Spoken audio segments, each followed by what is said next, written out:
Welcome to TownHall Overwatch, your weekly podcast for all your news, esports, and more.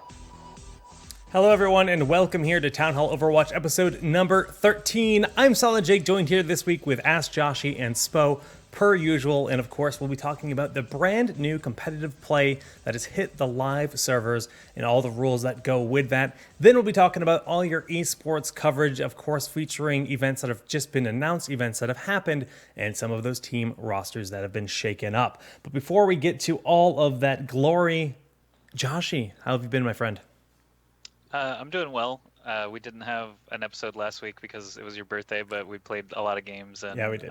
This week, obviously, competitive came out, and it's been pretty exciting. I think I've played 40 to 45 games so far, wow. And got lots of experience to talk about on the show today. Oh, I'm looking forward to it. Spo, you finally saw Warcraft. You were telling me just a moment ago. I did. It was pretty good. I actually liked it a lot. I think for those people who may not be familiar with the Warcraft lore, it may not be as intriguing. It's still, I think, it would be worth a watch. It'd still be good, but I think it holds kind of a special something for those who have kind of been invested in the Warcraft lore previously, or followed the storyline, or played any of the Warcraft games. I think that kind of thing. It's definitely worth a watch, especially if you've invested in Warcraft lore, I guess. Yeah. Can we agree that movie probably has the best CGI for magic ever? Like, yeah, it's pretty good. It's pretty well done.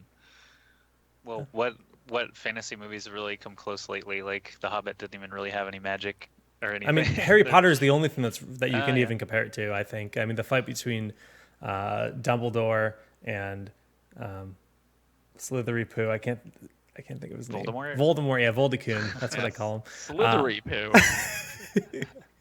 That's triggered some Harry Potter fans worldwide there. Dude, I'm actually like a massive Harry Potter fan. It's just sometimes things slip your mind. I've watched probably every movie at least a dozen times, and I'm not even kidding. Oh my fiance and I, every year, twice a year, we watch all of them. So I like Harry Potter, and I'm going through the audiobooks now, so that's fun. But yeah, no, it was well done. It was a lot of fun. Actually, if you like Harry Potter, have you seen, I think there's I want to say it's on Sci-Fi. There's something called The Magicians. There's actually a kind of a series, more right? Dark, yeah, it's more of a dark series, but it's it's based around magic and stuff. I would recommend it. I've seen it. I think it's only one season so far. Okay. But I definitely recommend it. Awesome. Well, like Joshy mentioned, last week was my birthday. I celebrated that in two ways. Sure, we did the birthday stream instead of a show on my actual birthday, but every year I do a birthday LAN on the weekends. And we had 6 people. It wasn't like a huge LAN, but 6 people is a good. I'm cutting off Spo's head. I'll fix that later, yeah. Joshy. Stand up. So it was more of my head. It was super fun because we played a lot of Overwatch, but we also played a lot of Chivalry, and that's a game that I had never played, but it was on Steam sale for like $3, and we're just like, yeah, let's just do it. And at this point, we call it the running and screaming simulator because if you hold shift to run and you mash C, your guy will just shout. And when you hear, your friends, especially when you're just playing with your buddies, you just hear shouting across the arena. It's so entertaining, especially Welcome to like 3.5 years ago, Jake. Hey, man. It was actually good. I had a lot of fun with it. So that's kind of what my birthday was like. And here we are with TownHall number 13 for Overwatch. And I'm now on a dual PC setup, so production, everything, it's all going up. I'm actually making a video on my whole production setup, so look forward to that. But today, as I mentioned, we're going to be talking a lot about the competitive play. Officially, that's the ranked mode. If you're a Heroes viewer regularly, that's basically the Hero League of Overwatch. And you go in, you have your placement matches right off the bat, and from those placement matches, you get put into a ranking system, which is 1 through 100. And I guess my first question for you guys is, how do you feel about that ranking system compared to other things like StarCraft or League of Legends? Well, I don't mind it. I mean, 100 rating levels is maybe a bit excessive, but I really don't mind it. And it is a clear delineation of skill, I guess, after it shakes out for a while. Obviously, competitive's only been available for a couple of days. A lot of people have only played like their first 10 placements and haven't played anything else. So there's like a perfect nice little bell curve right now, and even like the top pros never placed any higher than I think 74 or something like that was the highest I saw for a placement, and the highest player at all is only 80 right now. So people are saying, maybe he won't ever be able to reach 100 until more of us normies, catch up and fill in these ranks. But right now it just looks like a perfect bell curve. It's going to flatten over time. I'm okay with it. I feel like I don't really have any issues with it myself. The only issue is, some of the other stuff we'll talk about later that seems bugged or maybe, needs some adjusting. But the system itself, I'm totally fine with. You play your 10 games, you get placed into your skill rating, and you have ample opportunity to move up or down. It's all just a matter of how that algorithm is reading everything that, could come into play. Like, for example, is it actually taking into account medals and things like that? If so, maybe support is a little bit screwed over, but we don't really know that much yet, and we need a lot of time for that bell curve to flatten out and get more experience with the system. A lot of it is a lot of speculation based on how it's all calculated, how your skill rating is calculated. I've heard a few theories on it. I think one of the theories obviously is damage classes, because as a support class or or somebody who main supports or someone mains tanks, mainly Reinhardt, things like that, you'll find that your skill rating is noticeably lower than those of your DPS counterparts. And that's especially true for a lot of the 6-man teams. I mean, you look at, for example, Cloud9. I think Surefour got 74 or 77 on his out of 10 placement matches, yet his supports were 10 points lower. So Wow. yeah, so it's it's not even just being a DPS class too, because I think Reaver had 74 and Surefour had 77. So, but their supports were in the mid to high 60s. So, and this is kind of for me, I play support too. So I noticed even after my placement matches, some of the DPS players I played with are 70. Yet I started at 62, I think. So it is noticeably lower, and it depends on what classes you play. If you're playing Mercy or Lucio, or I think Mercy if you're sitting on the payload a lot too, compared to for example Zenyatta or Lucio, who are going to be getting more of those eliminations, and they'll be actually doing damage too, whereas Mercy's just going to be just solely healing and stuff. Maybe she'll get some maybe she'll be golden ejective time, maybe not. But she'll be golden healing, right, most of the time. Yay.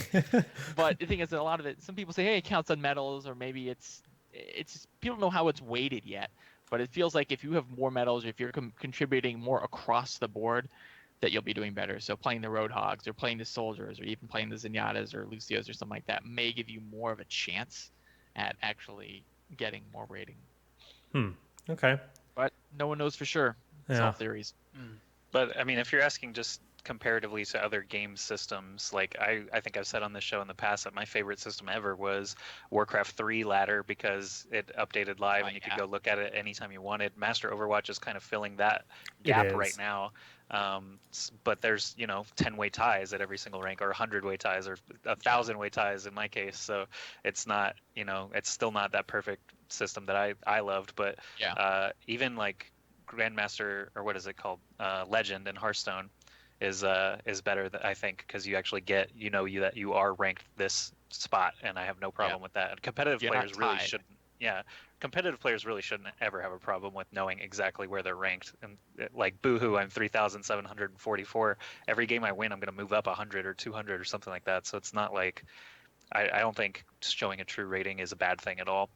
And this feels close to it with 100 ranks. What if you had 1,000 ranks? Do you think that would be better? I mean, if you're gonna expand it at all from 100, it might as well just be your true rank. I don't think we need to go to 1,000 or 10,000, because it's still just almost arbitrary any ties that exist.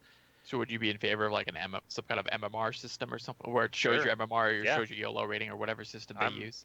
Always fine with that. I always want to know what my exact stuff is anyway. Like they say skill rating is tied to MMR. It's not actually an MMR rating, you know? Right. So I would love to see MMR. I have no problem with that. Yeah, I'd like that as well. I think the 1 to 100, it's a good start. I think it's definitely better than the original system that they had in closed beta. Oh, yeah. Was pretty bad.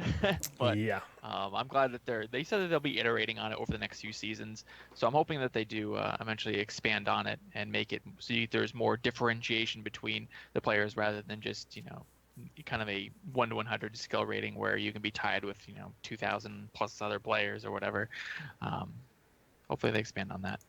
All right, let's talk about the actual matchmaking experience so far, because this is obviously a brand new game when it boils down to it. Everybody, like you mentioned, Joshy, with this bell curve that we do have here, it's pretty perfect, more or less, and especially day one, it was almost like alarmingly perfect, it seemed.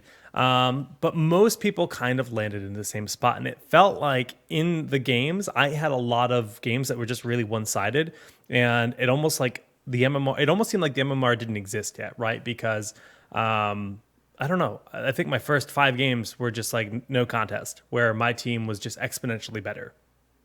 I'll say my placements, I did solo queue and I went 5 and 5, but 2 of them were disconnects or like levers. So it's like totally bogus. In your placement matches, they're so important because every rank takes so fucking long to go through Right. that if someone leaves in your placement matches, it's just really, really hard to Did claw you back disconnect? from. Or No, is it I didn't. people on your team? Okay. But we would be winning King's Row, like defending A, and it's like, all right, only 30 more seconds, and we get a free win, and the guy disconnects, and suddenly they roll a 6v5, and it's like, well, that was sad. Like that's the only feeling you get.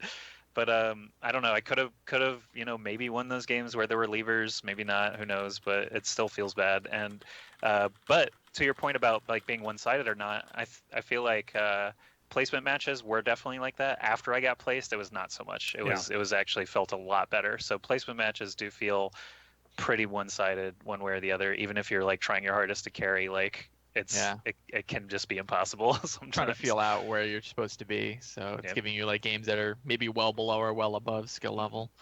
And kind of ping pong back and forth. Go ahead.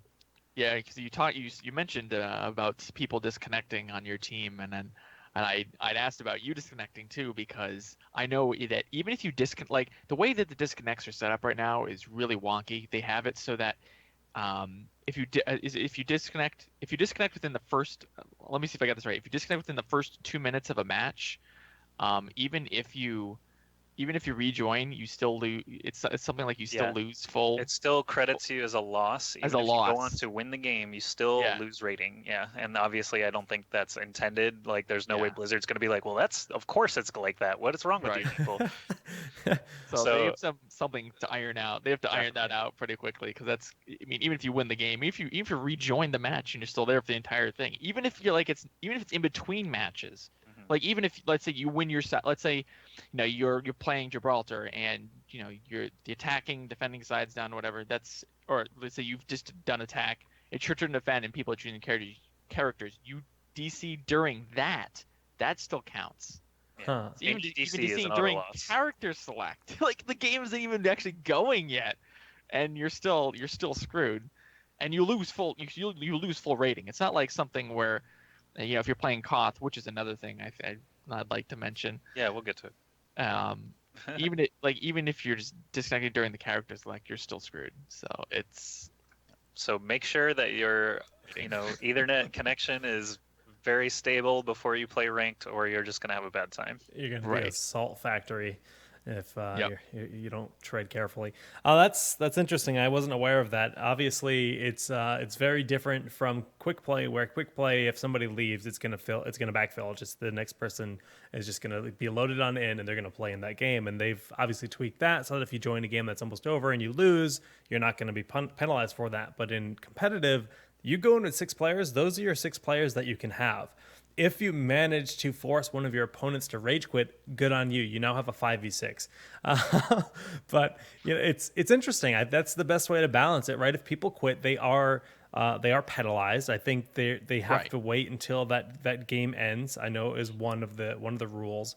And if you're like a repeat offender, I think you can get banned from playing competitive.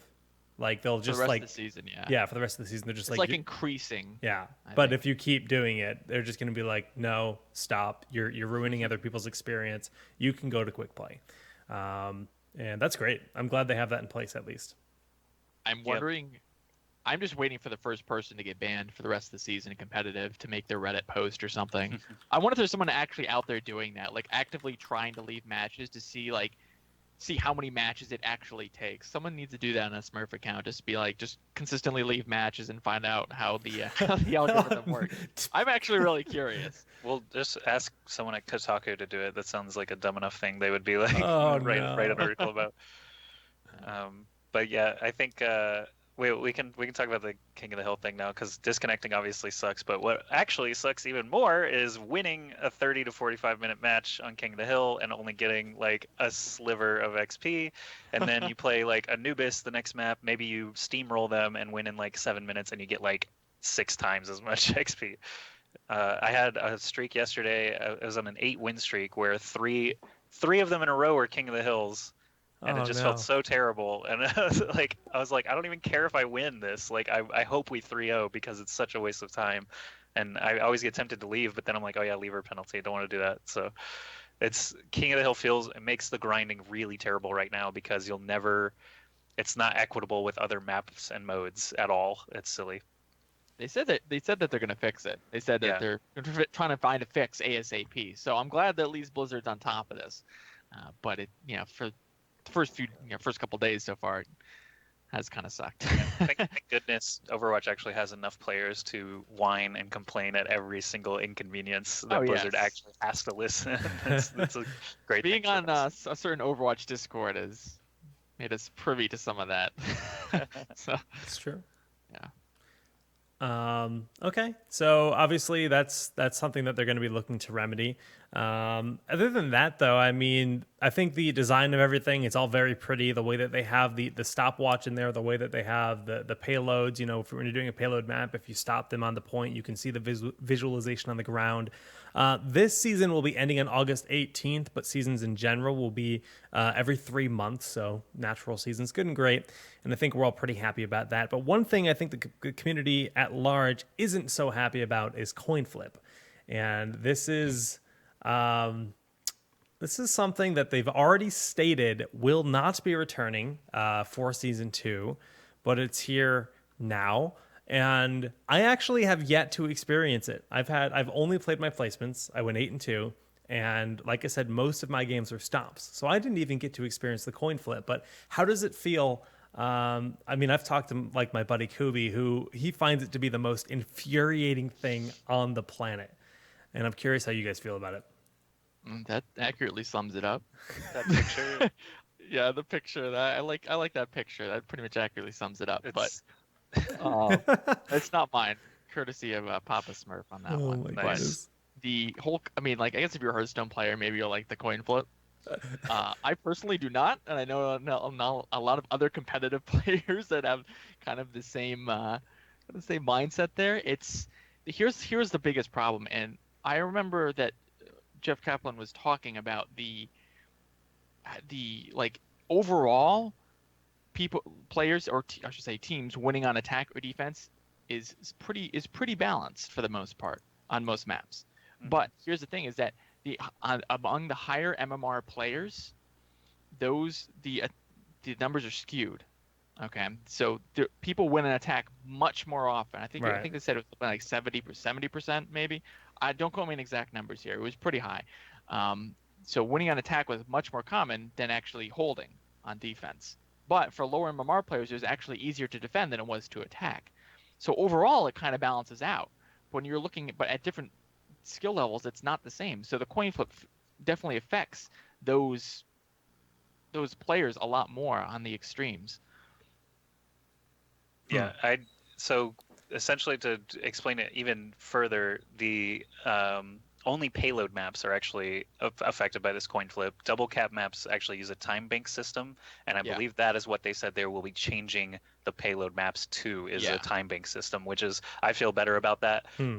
The coin flip right now to me is an issue because why are the times to attack so short? They're like a minute 45 or 2 minutes. That is not a lot of time to coordinate an attack. So what happens is what I've seen occurring in the few times that I've had it is attack will always go some cheese comp, try to roll you over Yep. with like triple Zarya, double Lucio, and like any DPS like a soldier, I guess. I see variations of that every single time on coin flip.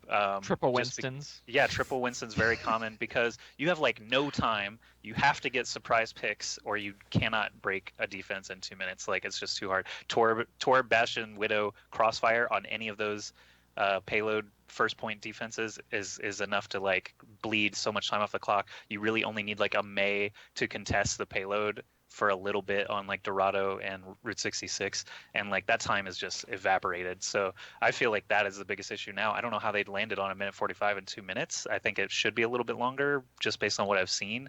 But like the cheese comps are definitely real once the coin flip comes out. It feels arbitrary again, where it's like Route 66, for example. My team blazes through. We have like 7 minutes left. The other team barely gets it in overtime in like 10 Yep. and a half minutes. It's like it feels stupid that we're going to overtime at all, and then the coin flip, you're like, okay, hopefully they don't roll us with a cheese comp. Oh, they did. All right, it's over. Yeah.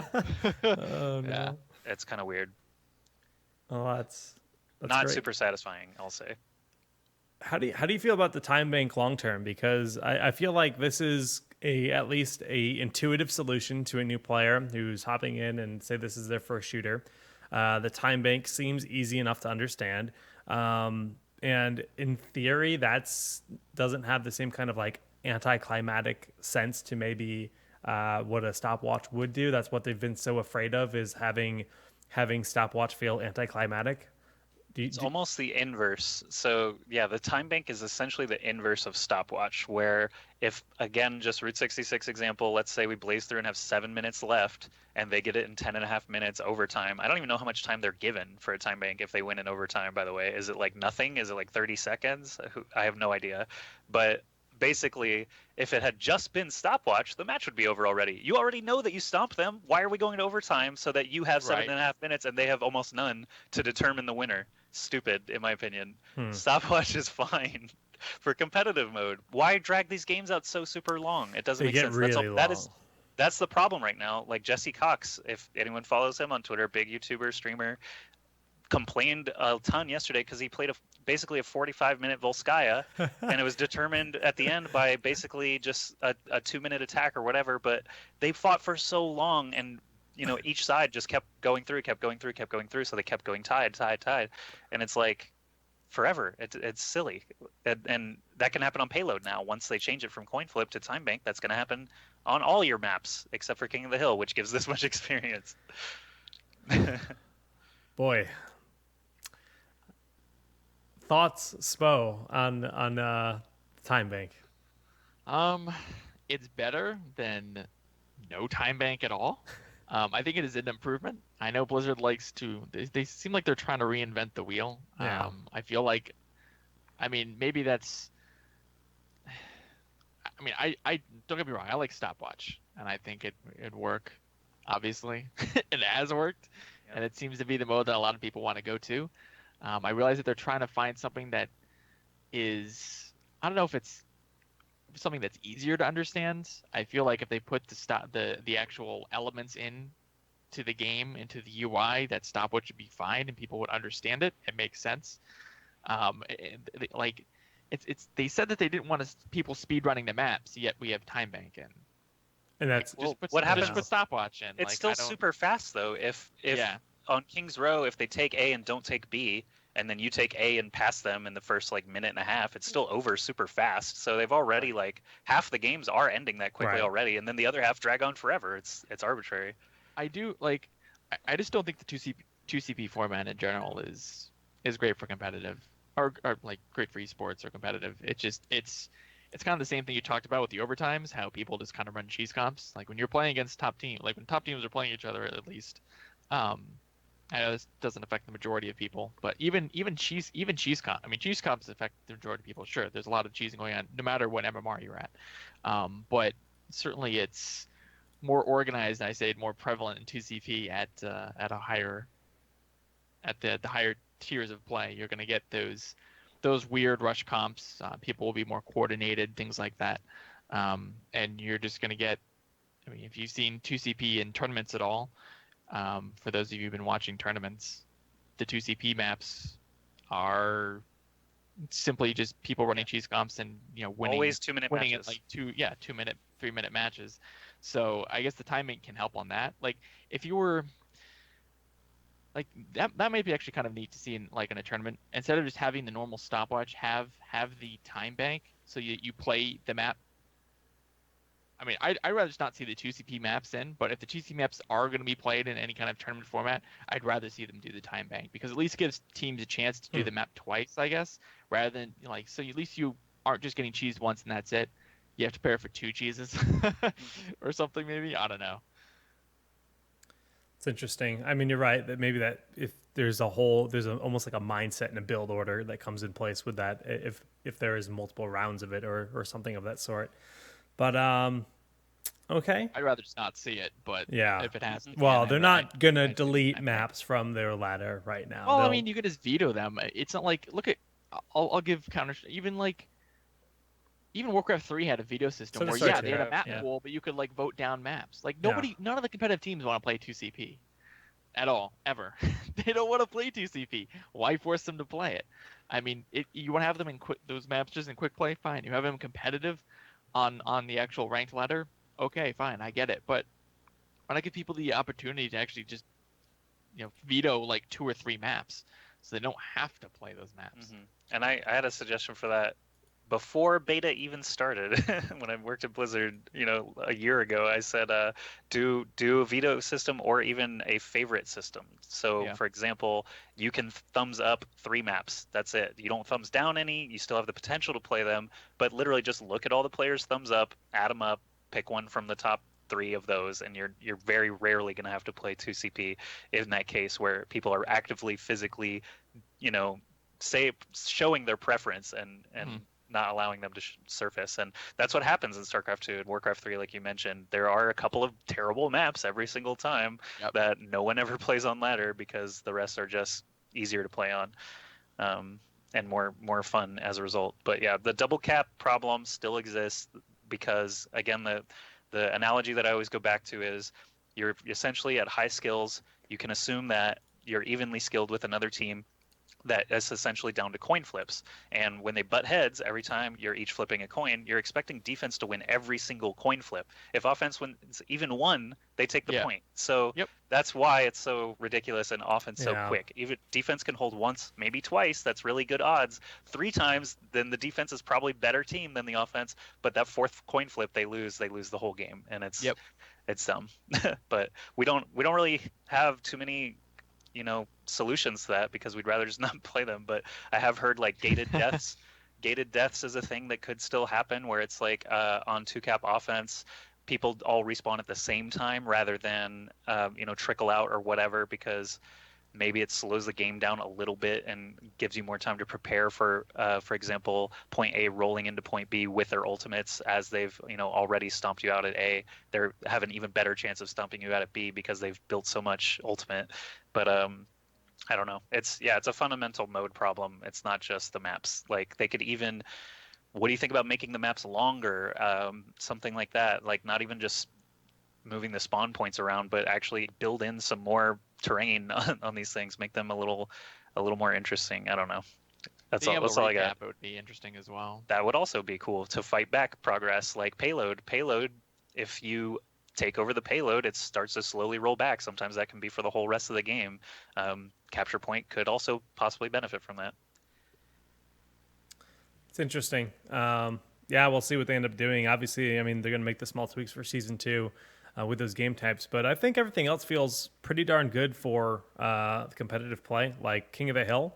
Overall, I mean, it's nice. I like the best of 5 over best of 3 a lot. It makes it feel really dynamic. It makes it feel like you can come back. Like you win those first 2 and the next team wins those next 2. And although it's a long match, it feels good going to that game 5. And it feels like, wow, that was a really good, best of 5 series. It's satisfying, and I feel like that'll translate well to competitive. The thing that I want to talk to you guys again now, though, as we kind of transition with this discussion into esports, is a lot of events, I think, look like they're going to be adopting a rule set basically modeled after our competitive play rule set, which makes sense, right? Because this is what the masses are playing, then they're adopting this into competitive.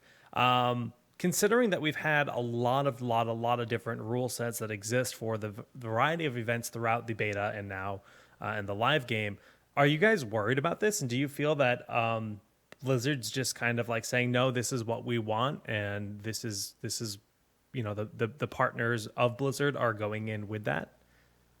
I feel like it's the biggest issue for competitive players, not so much really anyone else. I'm talking about like top 8, The pro top players, 16 yeah. teams. Yeah, pro teams specifically, because they are, let's say if competitive mode continues to be less exciting than stopwatch, which I think it is just because of the various overtimes that I feel are not necessary.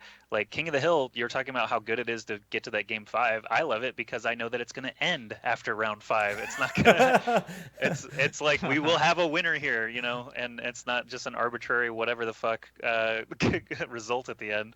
But what was I talking about? Oh yeah, competitive players are going to have to deal with both rule sets potentially. Like stopwatch plays differently, I assume, than these modified competitive rules. And obviously, like best of 5 rounds for King of the Hill is a little bit longer than best of 3. It gives more room for comebacks and stuff like that. So pro players, they're going to have to be mentally like fully aware for longer per game, which can be really, really difficult. But also just the fact that there's not consistency across competitions, because I don't think these weekly cups that are one-day events with 64 teams are going to want to play a competitive rule set which stretches the event time massively and into 2 days if they want to go to 128 teams, which there are enough teams. There's already 200 plus teams playing in some of these events. So stopwatch is definitely the fastest format to allow for competition, and still I think a more fair rule set in general. But without coin flip, it does. I feel like it's a little bit going to be more fair, but yeah, it's on the pro players that have to basically be comfortable in any format, and especially going from 1 hero limit, basically eggplant rules, to now anything goes is a huge change. Like no one even really knows what the no hero limit meta looks like. It's still Winstons and Tracers from what I hear in Europe, but it's a totally different ball game. Well, I will say that we played against the Cloud9 stack yesterday, and they ran 4 Tracers, 1 Lucio, and 1 Soldier. That was a lot of fun. Doesn't sound that fun. Oh no, it was actually quite terrible and awful, and I don't ever wish to play it again. From the commentator and spectator perspective, watching 4 Tracers sounds awful. Well, even just watching, even when the meta was like in beta, I remember when spectators are watching the double Winston, double Lucio, double Tracer stuff, nobody really enjoyed watching it either. No one enjoyed watching it. Nobody, and this is here's the thing: is it's a lot of it. It's like this isn't just this one instance.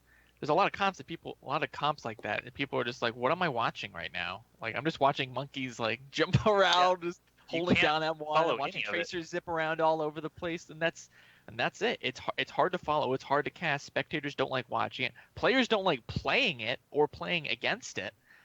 Why is it a thing? Like, at 1 hero limit, people have been fine with 1 hero limit. Some say that. I think the competitive community is a little bit more split on it before, but it seems like a lot more teams are coming around to like, this is kind of awful right now, and it's like, how are you going to balance that? Like, before the McCree nerfs, you had, I remember this was kind of thing where they said, well, 1 McCree can kill 1 Winston, but 2 Winstons can kill 2 McCrees. Why is that? Just because it's because of doubling up on heroes changes the dynamic of things. It makes some heroes just that much stronger. Just because you have the 2 shields plus the 2 lightning guns, you're doing that much more damage. There's more shields to cut through. Like that's how it was. And it's some heroes you double up on them, they're just that much better. They're exponentially better. Other heroes not so much. But it introduces dynamic. Like, okay, well, how do you change that? You're balancing now. You have to balance not just for one, just a singular hero, but you have to balance for multiple of a hero, and it just makes it that much harder to balance, I guess. Yeah, I agree. And I think the strongest case for me has just been over the past month where it's been one hero limit, eggplant rules basically the whole time, is the difference between casting and following these top players, like best players in the world. Cloud9 specifically comes to mind, where it's like Surefour has a top Pharah, Genji, Soldier, Bastion, etc. But in no hero limits, you're only ever going to see him on Tracer. There's no reason for him to ever play any of these other characters because the Right. Mass Tracer, Mass Winston, Mass Lucio stuff works the best. And you're never going to see that showcase of other characters. There is no switching for the better composition because that's the only one that works for crap at all. So Surefour is going to be that tracer, and now you've got 10 other tracers, in the same tournament doing the same stuff. It's, they're as accurate, dropping the pulse bombs when they can. Sometimes they'll get multi-kills, sometimes they won't, but there's very little differentiation. After casting one hero limit, you finally learn about the players. You learn, Taimu will play Roadhog from time to time. Tailspin always plays Junkrat on King's Road defense. Like, all that stuff starts to surface because now players are more free to change and adapt throughout a match. There are some offensive players who literally will play 3 different characters on the 3 different stretches of, like, King's Row, for example, and that's way better. It's that's compelling. Way better. It's so much more interesting as an esport to be a follower, to be a dedicated fan, to know that Tailspin is going to be the one playing that Junkrat, or he's going to be going up on his Pharah at this point, and just have that almost like predetermined because you know that that's just how this team plays.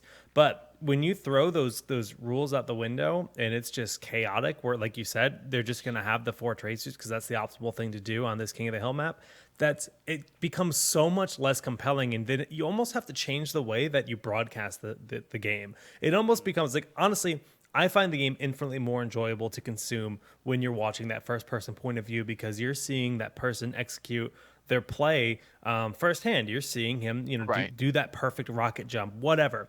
And the moment that you go to 4 tracers, I'm sorry, watching 4 tracers from first-person viewer is going to be one of the most impossible things to A, commentate, B, consume, and C, just understand exactly what they're doing. So you have to go out into that third-person view, and then you have to just kind of watch how these 4 tracers are flanking around and dismantling their opponents. Yeah, but there's nothing to cast because it's literally every tracer behaving the same way. Right. In, out, in, out, in, out, in. You can't cast that. You're like, Tracer's doing exactly what Tracer does. Oh, and the other 3 are also doing that. A pulse bomb just flew out. I have no idea who threw it. Maybe it'll get a kill. Like, so everyone's moving so quickly. Holding down M1. Yeah. Just start beatboxing. Oh, he jumped. Good jump. Yeah, okay, he jumped again. Nice. Ult. Oh, he didn't knock anybody off, and now he's dead because there's 4 tracers on him. Right. Easy. It's definitely difficult, and I mean, I've been against the non-single. I've been all eggplant since day one, especially single hero limit. I've been all for that since the start. I just find it. I mean, I don't even think it's because I come from heroes, because I don't particularly have like a MOBA background when it boils down to it. I just like diversity, and I like the idea of almost, defined roles, right? You can say that you're a support player, but knowing that this player is gonna bust out X heroes, and it's very likely, it's nice. It's good to see that top Widow facing off against another top Widow. Whereas if you don't have that single hero limit, you might not even get a Widow, right? We don't know. One of my worries when it was, when no hero limit was the norm, I was just thinking it's going to be less diverse because they're going to find that perfect 6, like, Mercy, Lucio, Reinhardt, Pharah, plus whatever. So at the time it was McCree, Soldier probably, but since the nerfs of Widow and McCree, actually it's become a little bit more diverse, which is also good. Balance is much easier when you have one hero limit, evidently. I think that's a good example, actually, is McCree and Widow falling way off, after being so dominant. Still getting used, though. Like, Gods shows up with it. Valuetaja still shows up with his McCree, etc. They're still being played because they're still adept at those characters, and that's good. That's good for us. So we're actually seeing more diversity than when we saw no hero limit at its worst, which was the matches before the finals would have some variety. The teams that are still up and coming that aren't comfortable with the double Winston, double Lucio, double Tracer would like do their best and then get stomped by that, and then the finals would be only that, like every time. And it's like, okay, diversity is dead in no hero limit. Let's give one hero limit a try, and it's just been much better. It actually has been much better. And the maps are a big part of that. Like maps are different enough. The segments are all different and wonky enough with their shortcuts and flanking routes and stuff like that people actually can switch it up. Yeah, and I'd like to add that this is strictly for tournaments and competitive play. That that one hero limit would be great. Oh, yeah. For quick play, I think that people should be able to choose whatever they want. It's more a casual mode, just kind of go in and play. But definitely for any kind of competitive mode, one hero limit is infinitely more enjoyable to play and to watch. Agreed. So let's talk about competitive play and then how it's affecting the immediate tournaments coming up. So the Atlantic is the first massive Overwatch tournament, period. It's $100,000 prize pool. It's happening at Gamescom this August, towards the end of August, and it's 4 teams in North America versus 4 teams in Europe. Now, they initially announced this event as, we're going to do all these qualifiers and you're going to come in and everyone's going to play on the competitive rule set, like literally straight up the competitive rule set, where it's a random map that you get thrown into, and then from there you're going to be doing the exact competitive rules. Since then, they have made a few updates. Notably, the first big update here is, although they're using competitive play, in the case of a sudden death scenario, they will instead be doing a basically a single point on one of the King of the Hill maps. So this week, does it state which one they're going to do? Another best of 3 series on that week? I'm not sure. Is it a predetermined map? I think they're going to predetermine like Ilios or something, and you just play around with that. If I understood this correctly, I think it's set maps. That'll trigger some people. Yeah, the coin flip will determine who decides the next map. Have fun.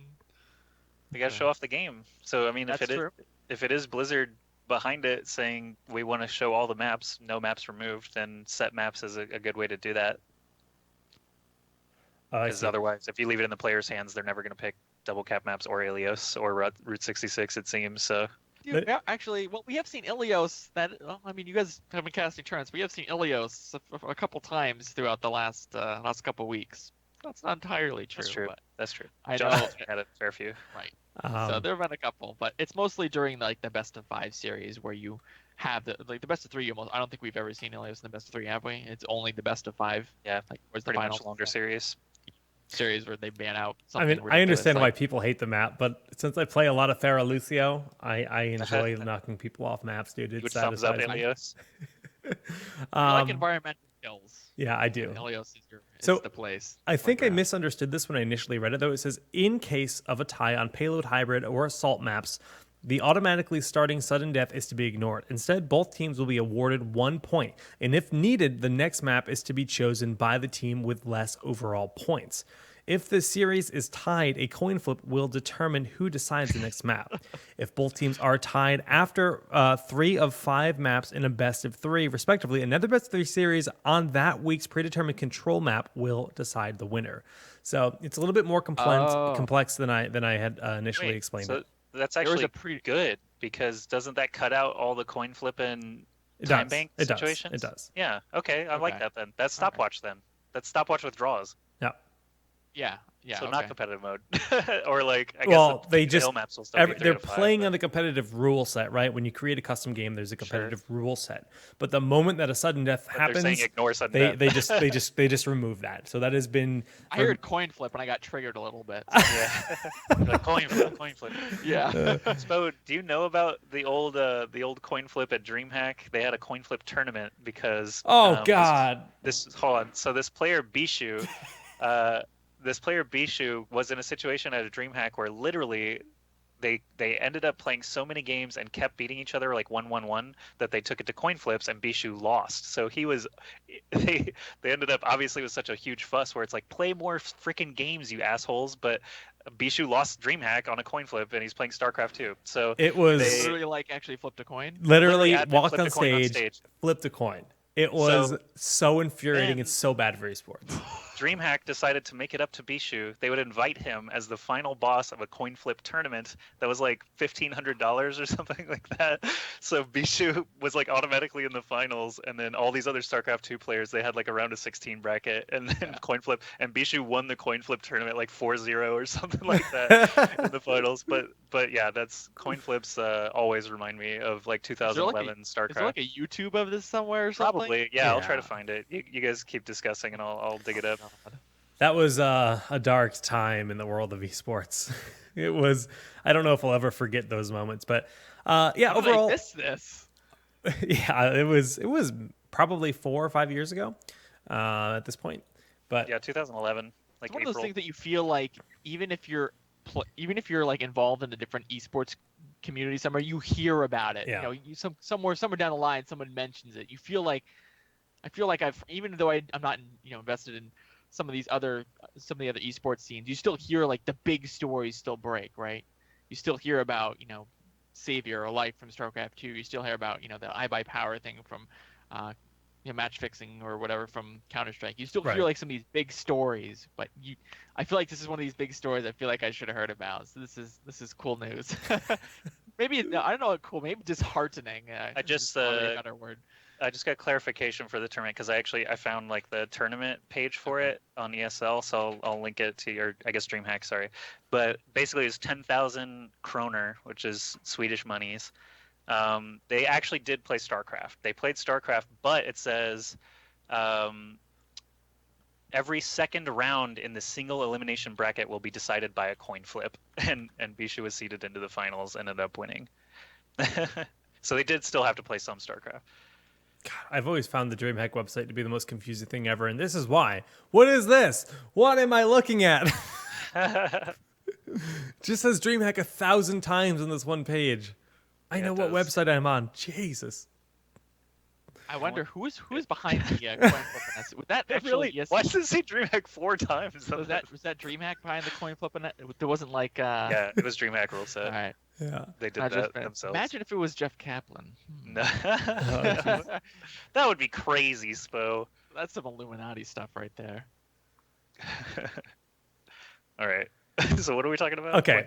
So just continuing on the story of basically tournament rule sets post-competitive and how tournament rule sets seem to be slowly changing. So this is, again, the Gamescom event, which is called the Atlantic.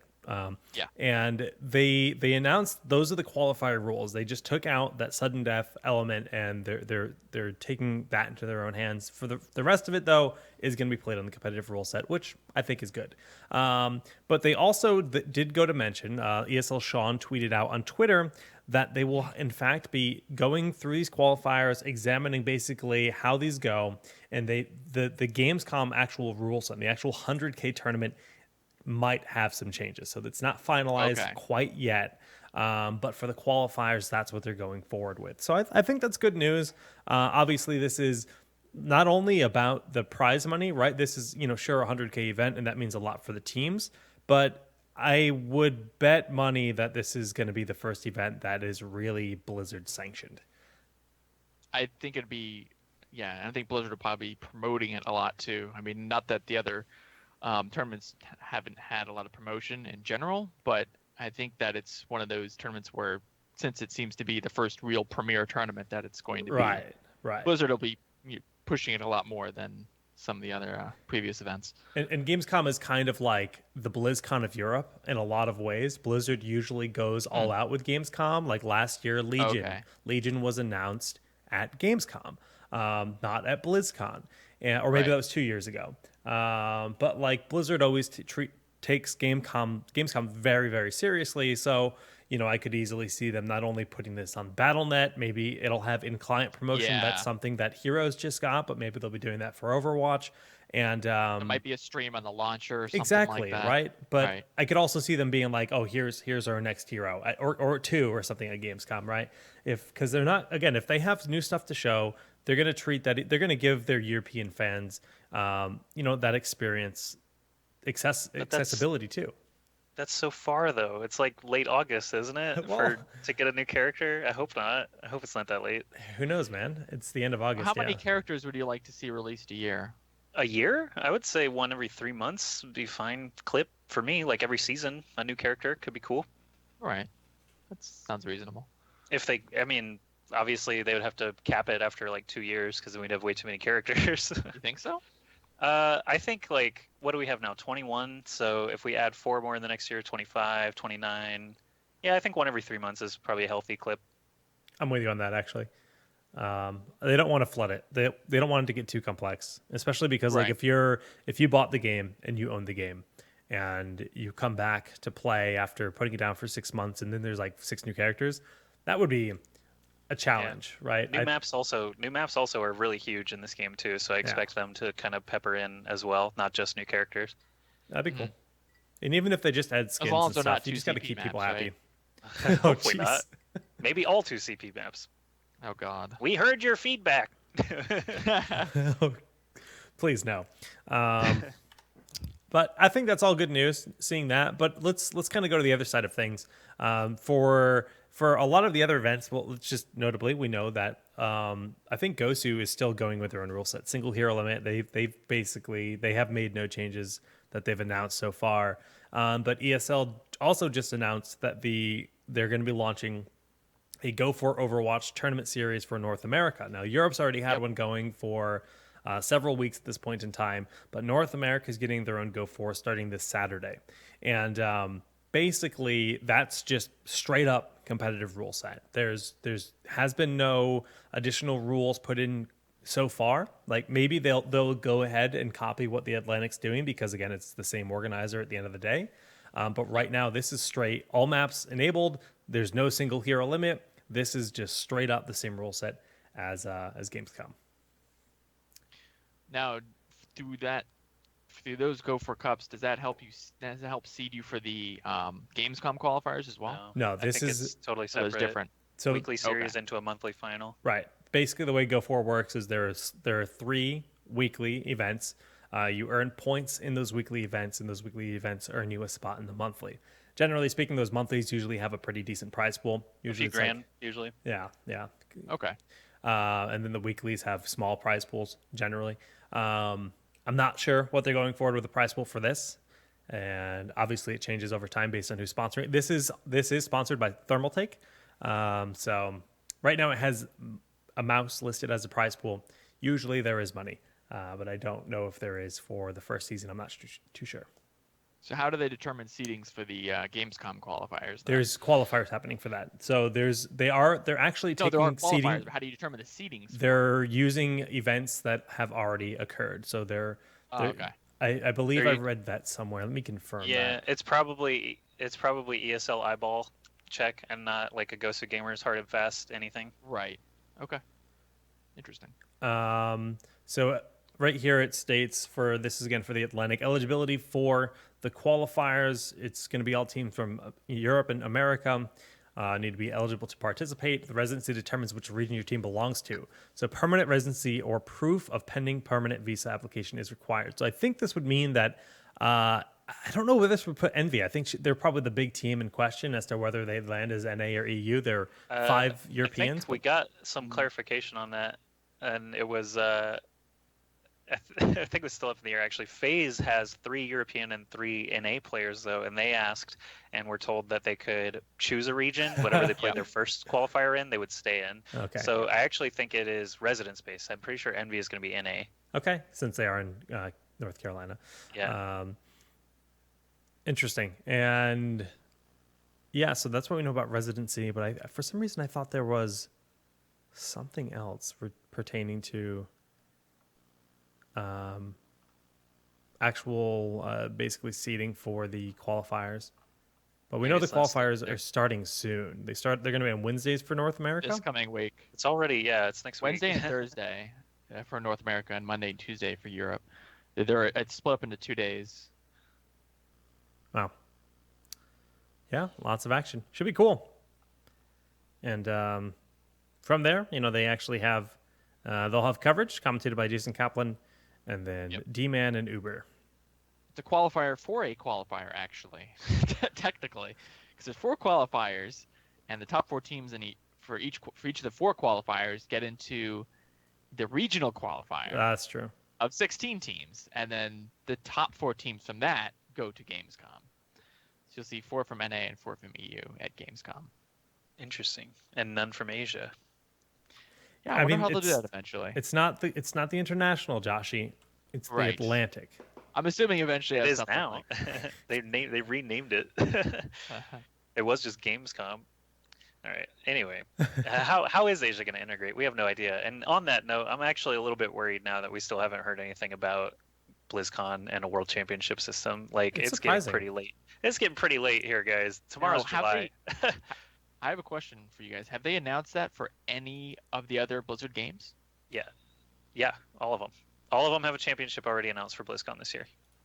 And Heroes was released last year and first week of June, and they announced their World Championship system with the launch in beginning of June. Now it's end of June for Overwatch, and the game came out around the same time. When they said the release date of May 24th, I was like, great, we're going to get Esports, because that gives them June, July, and August to run qualifiers for BlizzCon, which will likely have to play regional championships in September, and then send everyone to California in November. And that's how it's worked. That's how it's worked the last 2 years when I was at Blizzard Esports. So I was really hopeful, but now it's like we're in July. We have Gamescom to worry about, but it's still nothing about a World Championship system. That's why mentioning Asia just kind of made me reminded me of that, where it's like Asia's not participating at all except for their own internal leagues right now, but it won't be long before they'll start getting included, like all these other ESL events and other games.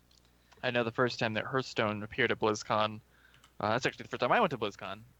They had the exhibition, Innkeeper's Invitational. I did that. That was my thing. Yep. I ran the whole thing. That was fun. I worked production. Yay.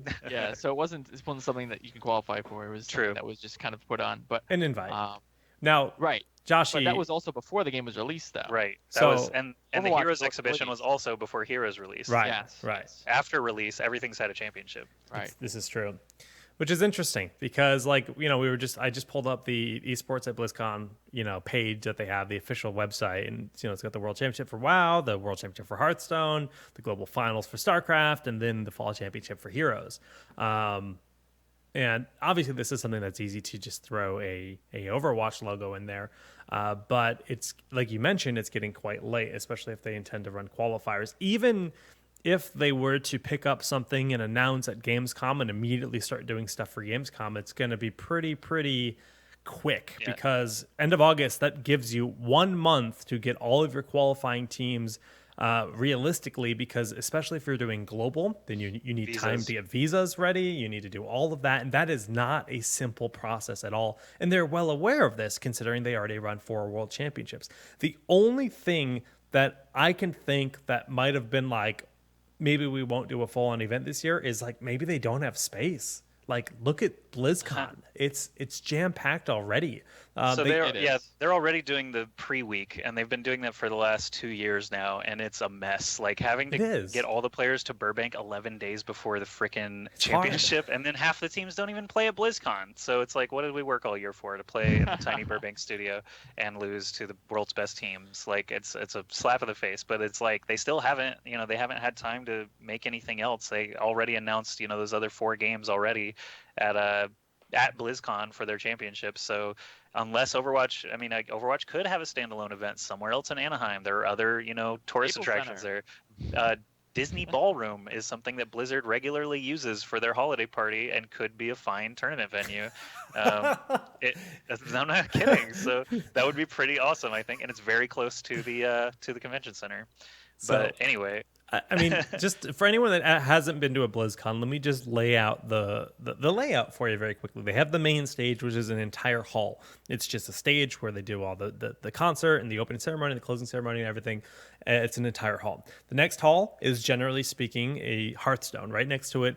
And then behind that, they have like a play area. And last year, if I'm not mistaken, this is where the Overwatch play area was as well. The Hearthstone stage is specifically crafted for Hearthstone. It's standalone Hearthstone. Next to that is the Heroes of the Storm stage, which is also the World of Warcraft stage. And they built it so that it can be basically through screens and colors. They just thematically change it, and it runs those two games. And then there's another hall, which is mainly all the exhibition stuff. And they have Darkmoon Fair. They have a lot of artist alleys and all of this other. That's where the core of like if you're like a Blizzard nerd in general, there's a lot of cool stuff you can do there. And last but not least, they have like a stadium where you can go and view StarCraft. Now, I would love to say that makes the most sense as to where you put Overwatch. You try to stack Overwatch and StarCraft in the stadium.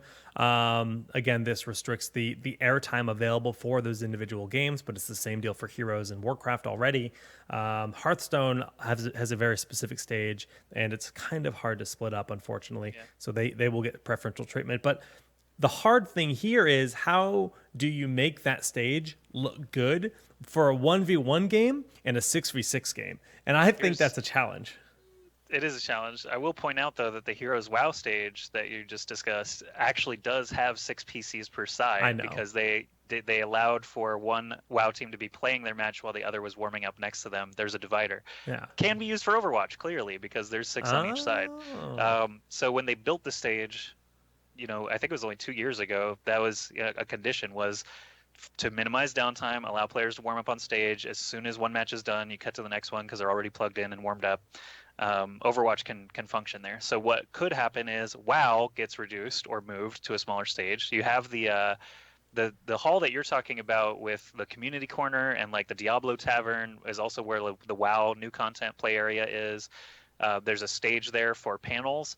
That panel stage might as well be converted into 3v3 WoW, because the tournament, it doesn't take that long. The tournament is not that long. It literally is just getting in the way of Heroes at this point. That's the dark corner of BlizzCon, Joshy. But the StarCraft stage is literally like a whole wall built into this arena where you've got one little box for one programmer, one little box for the other programmer, and then massive projection screens. There's no way you're plugging in any more than 2 PCs into that setup unless you put them on the stage in front. And they did the Archon show match with like Nesty, MVP, MC, and Huck, etc. They did that on the stage, and it just looks like that. It's just table and chairs out in front of everything. Not an epic experience at all. Blizzard is going to want that epic experience. So I'm starting to think, just based on all these factors, that time is very little. The game hasn't been out for very long to determine like champions in each region. We might not get a world championship this year, and it might be a show match that's only a few matches. And where they put it, I think the Heroes WoW stage makes the most sense, just because there's 6 PC slots there already. But who knows how it's going to shift everything else around. Like, they need a solution by next year. 5 games world championships at BlizzCon, which is already being used for every news announcement. BlizzCon is first and foremost a media event, not necessarily world championship event. It's just been growing like that in the last couple of years, and I think it's time to start splitting the stuff up a little bit. Maybe find some new venues, find some new dates. Bare minimum, it needs to be 3 days, right? The 2-day event. You can't watch it all anyway. If you're a fan of more than one game, you already cannot watch any of it. It's impossible. What PAX Prime is like a 4-day event for the actual fans to go, right? The big open. But then they have like 3 days of just developers. So it's like a full week. So, I mean, honestly, I think BlizzCon, if they did it in 4 days, I don't know if they're worried that it would just be too much. I don't think it would be. Everybody I know that goes to BlizzCon, I think I've been to BlizzCon 3 times now. One time I worked, my first one was the same one as USPO, when they had that Hearthstone Invitational. The year after that, I went as press, and last year I went as a commentator. So I've been production, I've been press, and I've been commentator. And I haven't actually been able to just go as a just attendee. It's always felt hectic to me, but all the attendees say that it never feels like enough, right? It's over just like that, and it's like, where'd the event go? So I don't know if it's just like they're worried about cost. Tickets already cost, I don't know, $150, $200 for a 2-day event. But I tell you, people would pay $300 for that ticket if you extended it a day. I think, honestly, it's the amount of build time on either end of the event actually limits them just in the convention space. Like, they might not have that extra day. Well, the build time's like at least 4 or 5 days. I know that much. Yeah, so BlizzCon is already like a 9-day event for Blizzard and the convention center. That's crazy. So it's already pretty huge. Yeah. Wow. Huh. Yeah. BlizzCon is actually a 7-month event for Blizzard. All Technically, the planning and stuff yeah. that goes into it. Starts in March or April usually. All right. Well, we went on a bit of a BlizzCon tangent that wasn't expected, It's but relevant. I'm glad you brought it up because it's August or it's July, excuse me. Just another day or two, and we're in July, and we haven't heard any even whispers of BlizzCon being a thing. So who knows? Who knows? But I think we got a lot of good info on basically Gamescom and all that good stuff. But let's talk about some of the events that happened over this last week as we enter our actual esports discussion, even though we've already been there. Rip the overlay. So there was a lot of events. We had the Josh OG Invitational happen this past weekend. It was $25,000. What studio? Was that the PvP Live studio? That desk with the like film equipment on it, and do you know where that was, Josh? That was a Josh OG one. Josh OG. Oh, that's his own studio. That's his own. Is it? That's what I'm asking. No, it's in San Francisco. Tracy Peterson, who used to work for IPL, actually did the production. I don't know physically what building it was in, but they produced it. It's not Josh OG's house or anything like that. Okay, I was very intrigued by that setup. It was definitely unique and had its own vibe, which was cool. But yeah, I think that event was a great viewing experience. I enjoyed it a lot myself. What do you guys think of it? It was pretty cool. Are you talking about the tournament? The whole experience, dude. Oh, I'll talk about the setup then, since you just mentioned that. I thought the setup was cool, but it didn't really seem Overwatchy. It seemed like it was more fit for like the Hearthstone, the expansion with the what is it? What the was Explorers it League. The Explorers League expansion. That seemed like it would be a perfect set for that. Maybe they had a tournament cool. lined up for that and it fell through. Yeah, maybe. So I mean, I loved the overall production of it. Thought it was pretty good. The casting was great. I really liked the combination of ZP and Kevin Knock. I thought they played pretty well off each other. I thought a lot of the stuff, a lot of the matches were great too. So I thoroughly enjoyed it. Yeah. Was the casting up to par of like other events with Naki, who'd never cast before, Huck, who's still StarCraft Pro, Josh OG, who doesn't commentate normally. I actually didn't catch too much of it just because there were other events on at the same time, and and I was casting for One Nation of Gamers, so I actually was just like ready for everything to end. I think I caught the last match basically each time, but then it was just envy rolling over everyone. Rip. The casting was good, all things considered. It was a good experience. It was enjoyable to listen to. It was enjoyable to watch. I had a lot of fun with it, but I think the big takeaway was like it was envy again. Just kind of, did they drop a game? I don't think they dropped a single map in the tournament, and it's almost getting ridiculous at this point for the last month or so with how LG made it look close in the finals. At least if you guys caught the finals, if you didn't catch the finals, watch it. They were good games. If I remember correctly, I was in the ONOG, Skype chat just with the casters and production and everything. It's like, okay, guys, we're going to go live right after Josh OG. Let's all just watch the series and be ready to go whenever. And I think the predictions were basically, 4-0 Envy or whatever. But I actually said if Luminosity sets a time on any payload map, they will have met my expectation. And they didn't. They actually only took one round on a King of the Hill map, never set a time on any of the payload maps. And it's still super blowout territory. Envy is just head and shoulders above everybody else right now. And they didn't lose a map in One Nation of Gamers. The $15,000 tournament that was the same 2 days. Right after, yeah. It's impressive, to say the least. Will anyone catch them this year? Spo, do you have any thought on that? The top spot always switches around. I mean, don't get me wrong. I mean, it's an incredible team. They're head and shoulders above, the other premier teams at the moment. They are that good right now.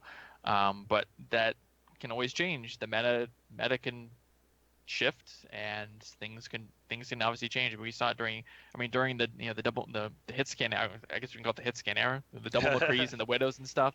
C9 was very strong. That I feel like that suited their play style more. And now that Farah's gotten back into the meta, and you're looking at Widow McCree kind of falling out of the meta. I mean, they're still there. They're still they're more niche picks. Specialty, They're not you don't see double McCrees everywhere, right? Or Right. you don't see McCree and Widow in every game. It's more you see more Pharaohs, you're seeing Roadhog, it's a different play style. And players that are stronger. I think that's with the rise of LG. I think that's and teams like that. I think you see and Envy as well. Both Tailspin Seagull are they're amazing Pharaoh players, and I think that suits more those teams' play styles more than it suits C9s.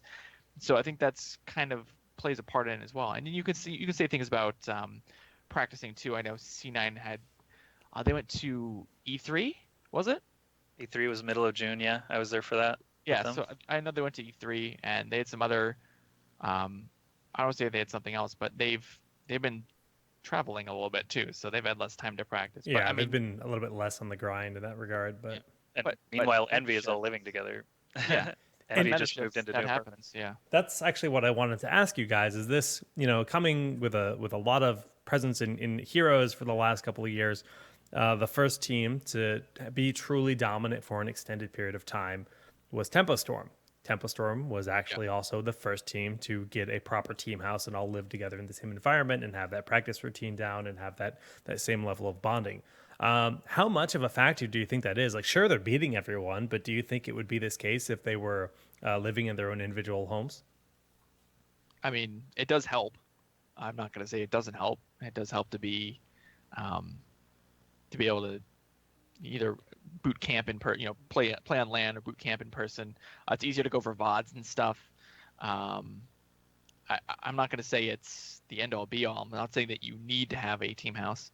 Certainly there are teams that don't in other games that still do very well for themselves, but it does, or at least not even a team house, just a place where you can actually meet up while playing. You Right. could be in separate house. You could just live nearby, which I think would actually be ideal. That's another tangent for another time. But I think that just having a place where you can boot camp or you can some place where you can land or just play together actually does help, because it does prepare you for those LAN settings too, and that's gonna matter when you're qualifying and going to events like Gamescom. Yeah.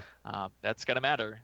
A LAN experience does matter. It's a different environment. You're not sitting in the confines of your home where it's quiet and where you can focus on things. The events are loud, or there's a lot of people have that kind of there's that external pressure. I mean, you're playing in front of hundreds of thousands, if not, depending on what game you're playing, millions of people at a live event. There are lights everywhere. There's a lot of just external pressures and stuff that you, if you're a first-time LAN player, have to deal with.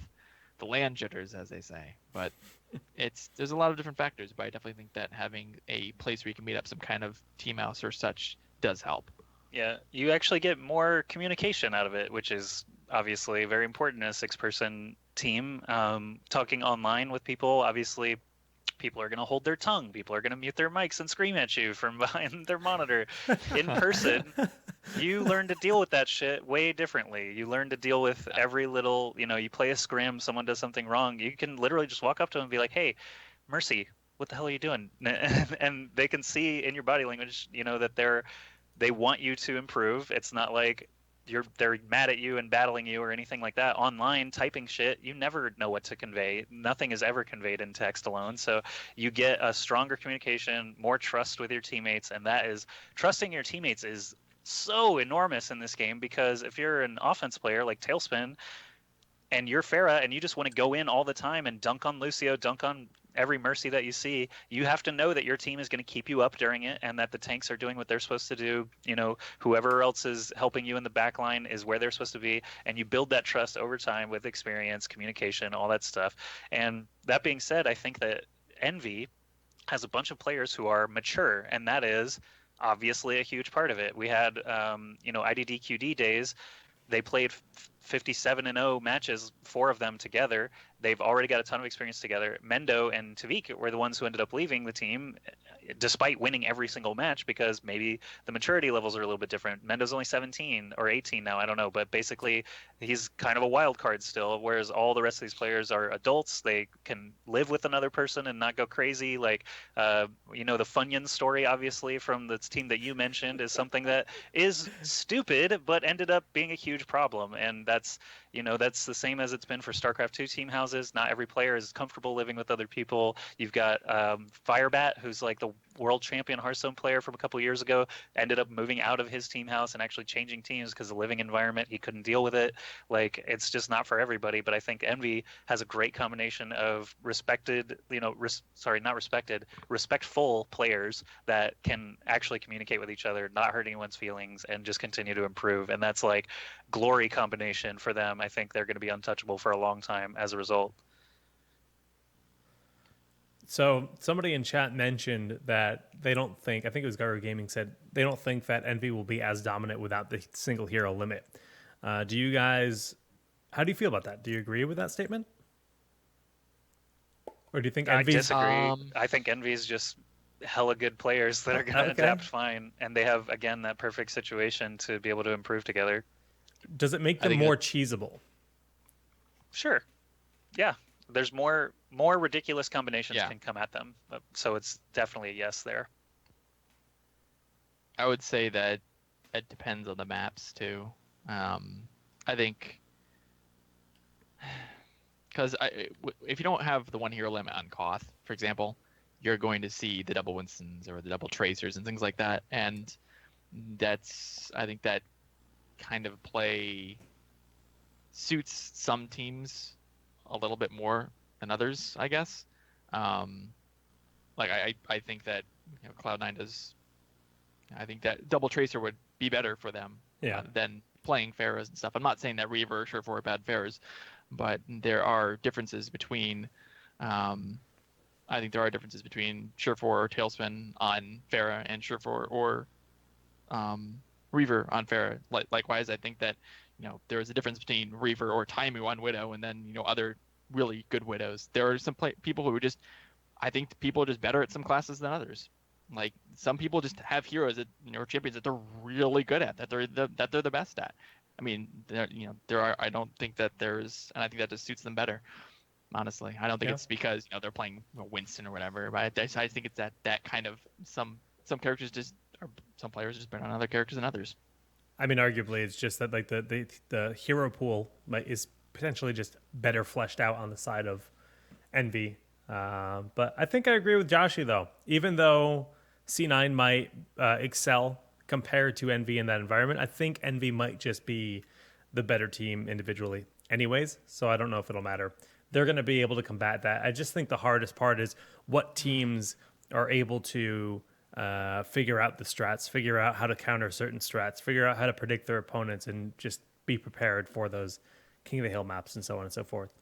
I mean, I guess you could say the same thing about payload maps. I was just talking about cost. I mean, if teams are having a hard time dealing with Pharah, you could always double up on soldiers, for example. You can't do that with one hero limit. It's true. And Soldier is a really strong pick right now. It used to be kind of Widow used to be, well, Widow plus McCree, I guess. McCree being so dominant, not because he was good at killing Pharah, but Widow was certainly a threat to Pharah, and I would say was more a threat to Pharah pre-nerf. Yeah. And certainly back then you can go with multiple hit scans to deal with Pharah, and that kind of stopped Pharah from being a thing for a while, or made it more of a niche pick. But since you see McCree and Widow kind of drop out of the meta, you've seen a resurgence of Pharah. So if you're able to double up on a class like Soldier, you're able to take it. It's easier to be able to deal with that Pharah. So maybe I'm not right in that maybe that Koth, maybe it wouldn't be just Koth that favors some teams. It's I guess it allows teams to deal with certain characters more easily, I guess, or maybe it just gives them more options since you can double up on characters. Yeah, and I'm trying to process this in my head. I'm like, well, you pointed it out earlier how like just having more than one of something changes the counter, like the rock paper scissors play changes so much drastically after a second one or a third one appears. Yeah, it's two different metas, and that's why you want to have just one set of rules to play on for competitive players. Because if you have one hero limit tournaments and zero hero limit tournaments, it's hard to practice. You're having to practice for both of them. Yeah, and it's different. They're not the same. They're not just slightly different. They're much different.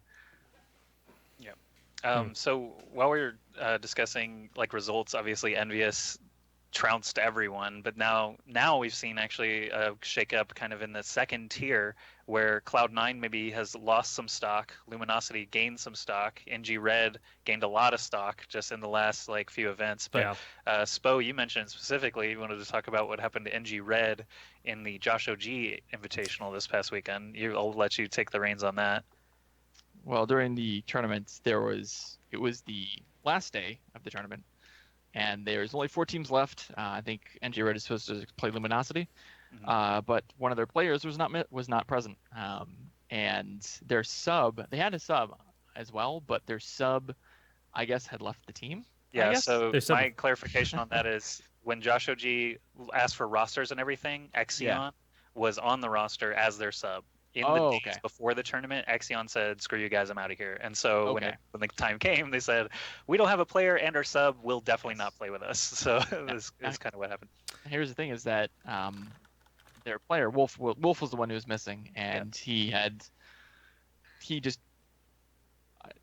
he didn't oversleep. He apparently had. Yeah, I guess he had been drinking a lot and just wasn't around. Just didn't want to play. Didn't want to play, but just wasn't awake or something. I guess he was passed out. So he made some bad decisions, but I wonder if he got fined. I'm really curious. Oh, I don't know. That's up to I'm NG. not gonna. Yeah, that's up to NG. But as a competitive player, that's not something I want to do. You don't want to put your team in that position. I'm all for second chances. I'm glad that they're giving Wolf a second chance. I hope he learned his lesson from doing that. Yeah. But that's not something you can do. And here's the thing: is that the tournament, and I think the Josh OG tournament went about it correctly, and actually just not just giving Luminosity the buy in that, because you can't just make a mistake. You can't just make an egregious mistake like that and not have to pay for it. Be like, oh yeah, let's just get a ringer. Like that's not how this works. I mean, if you don't have your team, if you don't have your roster there, you have to forfeit that match. Period. Yeah. End of story. There should be no discussion about it. And I know that it's unfortunate. It would have been great to have seen the matches. I would have loved to see Luminosity play NG Red, but it's lose-lose for everyone. I mean, Josh OG's putting on an event. Rules. He wants to broadcast each and every match, right? By disqualifying the team, they're getting less broadcast time, and they've made an investment to make that event happen. You want those stats, you want that viewership, you want everything. And it sucks. It really does. It sucks. But I'm like you said, I'm super happy they kept the competitive integrity of the event. And they did not allow for the ringer to come in because they gave them a lot of time for Wolf to show up. First of all, it was like 40 minutes before it really started getting like, okay, what the hell's going on now? Because the first 2 hours of the Josh OG broadcast were waiting for Wolf for an hour and then Envious stomping through their opponent. So it was like. It was a terrible morning for Josh OG, and it looked like if NG Red didn't show up, there was also not going to be a third place match, and again, just have Envy stomp in the finals. So that would have been absolutely terrible. Wolf finally showed up like toward the tail end of the Envy semifinal, which gave them enough time to prep and actually play the third place match, which they ended up winning, which was actually even an upset. So who knows how they would have done against Luminosity. They beat Cloud9. Yeah, they beat Cloud9 in the third place match. That's a big deal. No one, I think, would have guessed that before the series started. No one would have guessed that because they knew Wolf was drunk. But then after the first game, it was like, holy shit, NG Red's actually hanging with Cloud9, and then they ended up going to win the series. So lost potential for sure.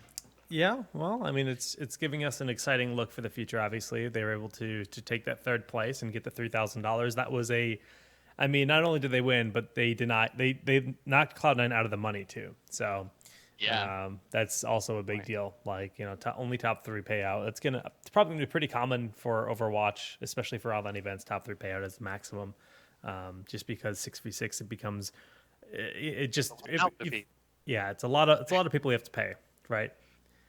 So I don't know. It's cool. It's definitely good to see Envy doing well, but there's a lot of other roster changes that have actually been going down. You mentioned that, NG Red is giving Wolf another chance. They're giving him that second chance, but there's some other players that aren't necessarily quite as lucky. LG has dropped Esper. Reunited is benched Too Easy, and Selfless has dropped Blam and Sikari.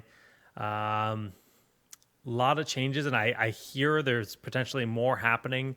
Everybody's getting ready for these Atlantic qualifiers if they feel like they have weak links. I mean, obviously, like Team Liquid and C9, I'm sure they're still not super happy with their results that they're getting at this moment. So who knows what's going to happen on their rosters. But let's talk a little bit about, let's go to Europe. Let's talk about Reunited, because over across the pond in the world of Europe, we just had another big event happen, which was I believe, am I thinking of the Amazon tournament? Yes, it was the Amazon Gaming Series, and basically this was a four team invitational. And looking at what we have, we've thought of United and Rogue as being some pretty strong teams for a while, right? Well, if you look at the bracket, they're actually third and fourth place. Ouch. And I was surprised about this, seeing this news. But that's probably why we're seeing Reunited bench Too Easy, who is the co-owner of the team still. But I guess I think you guys mentioned that they're just trying out other players to see what happens. Yeah, so far it only feels like the only notice that's public at all is Too Easy, like 5 hours ago, saying he was benched, and then just a couple lines of chat basically like we're looking for other players. So there has not been anything official like on Reunited's Twitter or anything like that. Yeah, that GIF basically is. There's all no reason why either. So that's all up for either speculation or just something you got to wait for. Keep an eye on it. Yeah, but they've been an incredible team though. I mean, they've been getting pretty much. I mean, if you look at, I can link it in the chat. It says Too Easy left Reunited 3 minutes ago officially and announced his free agency. Oh, well, there we go. So I wonder if he still has equity in it. I know that Astralis, the Counter-Strike Go team, was owned by players as well, and I can't remember who was not on the team that still owns equity, but they kind of had a similar situation where they weren't on the team, but they still owned equity for Astralis. So I'm wondering if that's going to be the same with Too Easy. I wonder if he'll still own a portion of the equity, even though he'll be playing for another team. Wow. The breaking news is real, boys. Yeah. But I put a link. I'll put it in chat too. But this is their kind of history. I mean, if you look at their history since, pretty much even since, let's see. Well, they became it's all first Reunited place, when the beta came back. Yeah, yes, they became Reunited instead of Fnatic when beta came back this year in February. So you're right, though. First and second, all the way across the board until that third, fourth finish that you just pointed out. So Jake. It's not like they've been doing bad. They've been doing pretty well for themselves. But yeah, but I mean, internally, maybe there's strife happening between the team. Obviously, that third, fourth place finish obviously can then draw other conclusions. Like they're already not happy with X, Y, and Z, and then maybe they're moving on to try something else. But Misfits, taking first place. I honestly know very little about them. I know a lot less about the European scene myself. They were called Graviton Surge, and they actually did really well at the takeover. Oh, that makes sense. Yeah. Yep. So we knew that they were a contending team already, but they did recently just join Misfits, that organization, and then obviously had a great result to start off. Also, just talking about new organizations, FaZe just entered the fray basically this week with the Josh OG Invitational. Mendo is kind of the star player on that team, but they did not win I don't know if they won a single game. Maybe they won 1 or 2 games in the group stages, but did not get out of groups for Josh OG as their debut as a professional team. Oh, they're under mixed, aren't they? Well, they are. Yeah, they have 3 EU and 3 NA, so I'm not even sure. You might just have to check the Josh OG page. Yeah, they're not even listed on this. I know they're on the Josh OG page, but I just can't even find I know they have Vaneless, and Vaneless is it's Evoke, Vaneless, Wonderfuls, aka Casual Jody. No, Evoke isn't on it. I don't think. Wasn't he? I thought Fraud was. Oh, I'm looking at it right now. Okay, it's Clamp, Fraud, Wonderfuls. Those are the Americans. Yeah. Mendo, Vaneless, Evoke. You're right. Okay. Yeah. Yep. Do you know who IDDQD is playing for now? Is it a new org? Something's coming, right? Because I haven't seen him play in a while, and I feel like I don't know where he's at the moment. He's playing. I want to say he's playing with I thought he was playing with Cool Matt and Stoop, and then Bonifol and those guys. Yeah, because Nubris kind of split up. Yeah. Because ID and Minstrel went to Liquid. Right. And then the other portion of that went to with IDQD and crew. So it's kind of like teams are kind of they're mixing players around, kind of see what kind of chemistry they can find out. I guess see what works, what doesn't. We'll see. It's still young, still lots of Yes. There'll be a lot of rosters this. feeling each other out, seeing who they like to play with, who works well with who. And the other hard thing, like we were just talking about, is just what's the rules that going to be like, right? Maybe this team works with a single hero limit, but it doesn't work otherwise. It all just comes down to preference as to if you're a hit scan player, if you're a Pharah player. It all comes down to what you're comfortable on and where you're optimal on, really, to find that dream team. Okay, yeah. What do you think's going to happen for the other spots, though? Like, do you guys have any speculations as to what we might see happen on the side of Reunited with Too Easy out, or like LG? LG is obviously doing well, right? We just talked about them potentially becoming the number 2 team in North America, but now Esper is gone. Like, you think they've got a big pickup? No idea. No idea. Okay. I mean, the pool at the top is very thin. Yeah. I mean, there are definitely some. I mean, if you like, the pool at the top, especially for free agents, is pretty thin. I mean, if they were to pull from if they were to pull a top supported, I'm guessing they'd try to pull it. I would say poach it from another team. I mean, maybe a lot of teams are trading players and stuff, not necessarily just swapping players. Or maybe one drops and then another player results that way. Yeah. So it's going to be kind of something that I guess that they have to feel out. Yeah, and top support players is such a weird nebulous area too, because how the hell do you know if they're a top support player if they're not on the right team yet? They're playing Mercy or Lucio, and if their team around them is not able to help them do what they need to do, it can be very difficult to identify that talent. So that's true. Tryouts are necessary. Like, they're going to have to try a ton of different people. It's a few different things too. I mean, watching a support player, it's more about positioning and decision making. Or I want to say just as a support player, but certain supports, like for example, Mercy, being in position to do things, not getting caught out, being able to get off the reses or decide what res, okay, do I wait for this 4-man res? Do I think there's gonna be 4-man res, or do I just res, my 2 DPS just died, do I res that, for tempo? I mean, I think one of the I don't remember which series, which tournament it was in. I want to say it was in Onog, C9 versus LG. Where what happened? I was, because we were watching. It was on a cloth map too, but I was watching the match, and the casters were talking about because both Adam and Esper were dying a lot, and because of how the game has changed. Back with the Devil McCree meta, I feel like in Widows, I feel like the Mercies could play. Mercies had a lot more room to play. You didn't really have those Genjis and Pharahs, those mobile classes hunting your Mercies down. So it's a lot harder to survive as Mercy now than it was prior. Also, you don't have the McCrees just to flashbang, some kind of threat and just delete it off the map instantly. Right. So there's no healing a bursted down dead person. Yeah. So it's more challenging now to play Mercy than it was prior. So I don't want to say it was a mistake. I think it was a mistake cutting Esper. I do think that things have gotten more tough for supports. I mean, there could be more factors too to it, but I think that it can be difficult to judge supports on their play sometimes. But it's not just about supports. It could be something where maybe Esper they needed a flex character. You see some one support comps too being played with just Mercy and players flexing to something else.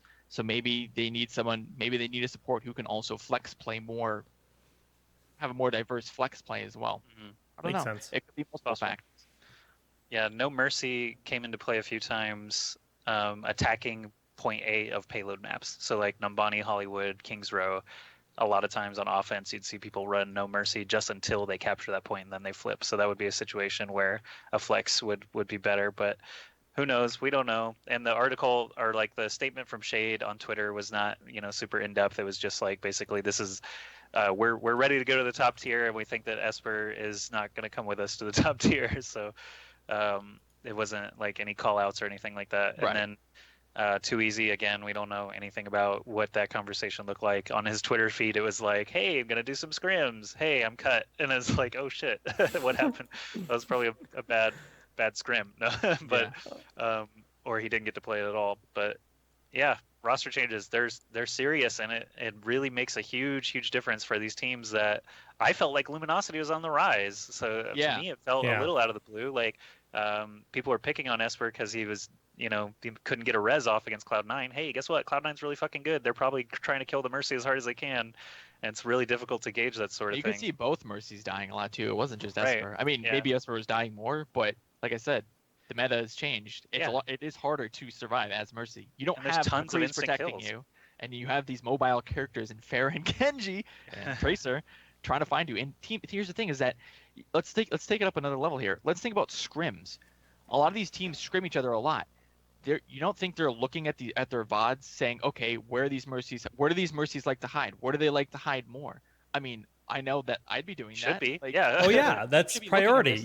You deny the res, you win the fight. They're gonna know where these players like to hide or how they set up, and so there's this like almost meta game of like trying to I almost feel like it's a coin flip where like, okay, he's probably be in one of these four locations. The trigger word of Where's the day. the Mercy? Yeah, am I gonna choose the correct location or do they get the res off? I mean, it kind of feels like what it is, Well, regardless, props to those Mercies who do actually get play the game every single time. Like Adam was actually just destroying. godlike dude. He's so good. He's so freaking good at the game.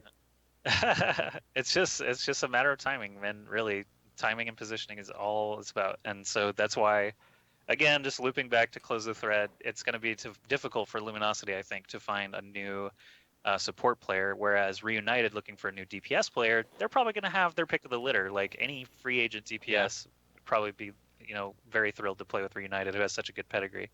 There are definitely more DPS players out there than there are supports and tank players. I'm not even just saying just exclusively support and tank players. It's going to be tank flex or support flex players. Like your Gregos or players like that. Well, it'll be interesting to see where it all goes, but I think that's pretty much it for our roster updates. I don't know if there's any other immediate news. Obviously, with the Atlantic coming around the corner, we're going to see a lot of teams have to figure out their rosters pretty quick. I'd imagine there is a roster lock that goes into place, probably 5 out of 6 or something, once you qualify. Yeah, it's probably going to be pick 6 players in a sub that's not on any other team, and then you'll play those just the qualifiers because they're pretty close together too. It's a pretty short span for the actual qualifiers, so they probably will lock just day before registration or day before. Start to finish, it's about 6 weeks between the first qualifier and the end of the whole thing. It's that long? I actually thought it was shorter than that. Between the first qualifier and the actual live event in Cologne, okay. it's like 6 or 7 weeks or so. Yeah. I was talking about, just qualifiers are like a 2-week span. The qualifiers are short, but I mean, I would imagine that when you qualify with a team, that's the team you attend the event with, right? Totally. They're not just players. Orgs don't want to pay for that 7th player. They don't want to pay for managers or coaches or analysts. They definitely don't want to pay for a 7th player who's not going to play any games. Right. So you definitely need to lock in, especially after qualifying. Like you have to pick your 6th. Yeah. I would imagine so. But it's gonna be a lot of fun to see it all flesh out. Obviously, we've got a few of these top teams in limbo. Before long, I would imagine we'll actually start to see more team houses pop up. I mean, I'm trying to think of most of these orgs probably do have the money, like FaZe Clan. If FaZe Clan is a new org, once they're happy with the roster, maybe they'll commit to a team house. I could definitely see C9 committing to a team house. But considering kind of the ecosystem, everybody's especially with Blizzard not announcing a World Series, that will definitely deter team houses for now. Because what if you have a team house in North Carolina and then Blizzard, instead of announcing a World Series, is like, hey, look, we have a league down in Southern California. You can move down to Southern California now with your team because you have to. That would suck, right? To have to relocate after getting settled, especially with 5 Europeans living in America for their first time, then have to move across the country. That sounds awful. So you can't really blame a lot of these teams for being hesitant. Yeah, there's also eligibility questions. For example, StarCraft 2 has the 4GG rule where it's like, oh, 4GG moved to France. He's actually Korean. He's not a French citizen. What do we do? Does he play? Is he allowed to play in WCS or not? We literally wrote a rule for him because he was the only instance we could find where the guy was actually living in another region before we announced our tournament. Everyone else had exodus after the announcement. So like Buell is a good example of a Korean player who came to WCS for one season, won it, and then went back to Korea. And like Hyun, Jaedong, MC, MMA, like all these guys the first year would literally just commute for the WCS tournaments and then go back to Korea for most of the year. So finally Blizzard was like, okay, screw this. Koreans all play in Korea. Everyone else, Europe only plays in Europe. NA only plays in NA unless you have your proper paperwork. So Polt, Violet, Hydra are examples of Korean players who actually have their P1 visas, pro athlete visas, that took them tens of thousands of dollars and 6-month process to actually get it, but now they're reaping the rewards because they went through the full legal process. And that's something that like the ONOG tournament was sponsored by Video Game Voters Network. They're trying to make it easier for every pro player to be able to do that kind of thing. It's a good initiative too. Yeah, and it is honestly because it's like it's so stupid when you get a response from the White House player that can't come. I did, and it said you can already get P1 athlete visas for esports, which is absolutely true. So it was kind of it's a weird situation for the government looking at this like, we already do this. What are you guys complaining about? They don't know. They don't know these issues because they're not the ones. They don't see like the team captain of the Counter-Strike team was denied because he went to Iran once. That happened, and the Counter-Strike team that played together every day for a year plus suddenly has no chance of winning this land. And the U.S. government looks at it as like, well, yeah, that's the rule. He went to Iran. What do you want? We're not changing that. Like, it's a very complex issue, and it's very tough right now for athletes. It's a struggle. I read their responses more like, yeah, we're not involved in this. Good luck. Basically, it's like, yeah, we already do this, so we're not changing anything is kind of how it read to me. So, yeah, it's a struggle right now. It really is. Yeah, time will tell. Time will tell. Teams will evolve. Obviously, the scene is doing well. Viewership hit around 45K again for Josh OG. I mean, being able to hit 50K people or so for these kind of events is a really, really big deal for the game this early on, especially when competitive mode. We know that they're going to be doing updates to the actual spectator experience, and everything's going to get better. That's 45K with no Blizzard promotion at all. It's true. Yeah, these are just pure community promotion too. So once Blizzard starts getting that's what I'm saying. When this GameCon being the first premier tournament that's really backed by Blizzard, we'll start to see. I'm interested to see the numbers for that. And there's also some guesses maybe closer to the event. There's also been a lot of competition for other esports broadcasts on these weekends too. Like this weekend was CEO, the second largest fighting game event in the world, right? It's not like that's a small event. Like I watched Melee mostly Saturday. I'm like, I'm having a LAN party and I'm watching Melee. This is like, I just have to consume it. I watched the VODs for Overwatch, but there's something about Melee as being my first esport where it's like when a big event happens, I need to watch the top 64. I just have to.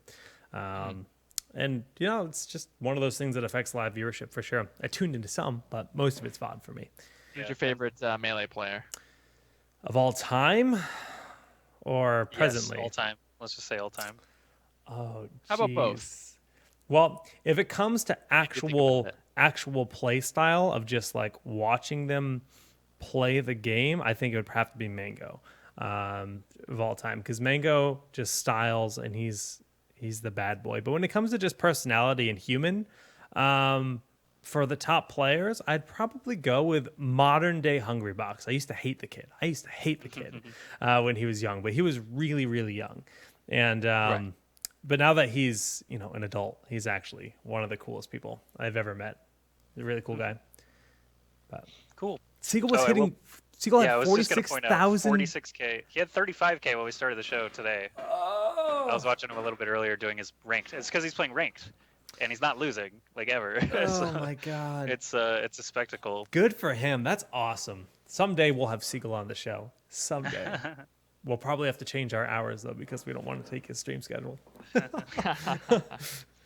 Crazy. All right. Any other esports stuff? I mean, there's like weekly cups. If you guys are interested in playing in events, definitely check out r/competitive Overwatch, because they do actually have a tournament calendar for anything they hear about. They actually update it, so that is the place to go. Even if the discussions aren't like super crazy yet, there it is at least a useful source for people trying to play. There's like King of the Watch tomorrow. I'll be casting. The Plays TV has started a weekly series for NA. That's an amateur series because it's only $120 for first place. I cast it last week and saw literally didn't know any of the teams, but had a blast, following them through the semis and finals and stuff like that. There are a lot of good players out there that will be fighting, eventually once maybe we get a little more delineation between pro teams and amateur teams that will still be playing a lot. And these are the perfect cups for you to play with your friends in. Just sign up and see if you can win some BO1s or whatever. But all kinds of stuff is popping up. I don't think there's like a major event this weekend, which is kind of surprising. This is like the first one without like 5K plus prize pool that I can remember in the last like month. It's probably a good thing, honestly, considering that the Atlantic qualifiers are about to start. Give everyone a weekend to just kind of like figure everything out, scrim hard, get their bearings, and get ready for those qualifiers next week. So, but yeah, not a ton to tune into this weekend. A good weekend too. I would honestly say, at least for North America, it's a holiday weekend with 4th of July coming around the corner, and a lot of people don't want to commit to esports. A lot of people want to go out and just a lot of people travel home to see family, so on and so forth. It's always been kind of a slow weekend for a lot of esports stuff. But who knows? But I think that's pretty much everything. I was going to do a community spotlight thing where I just show like fan art and stuff, but honestly, we talked a lot today, and I'm not going to bother doing that. But thank you for all the awesome fan art that everyone does, because I look at everything. Save it for next cast. Yeah. There you go. I wanted to show the Overwatch girls in bikinis, but I'm like, I don't know if that's really Twitch safe.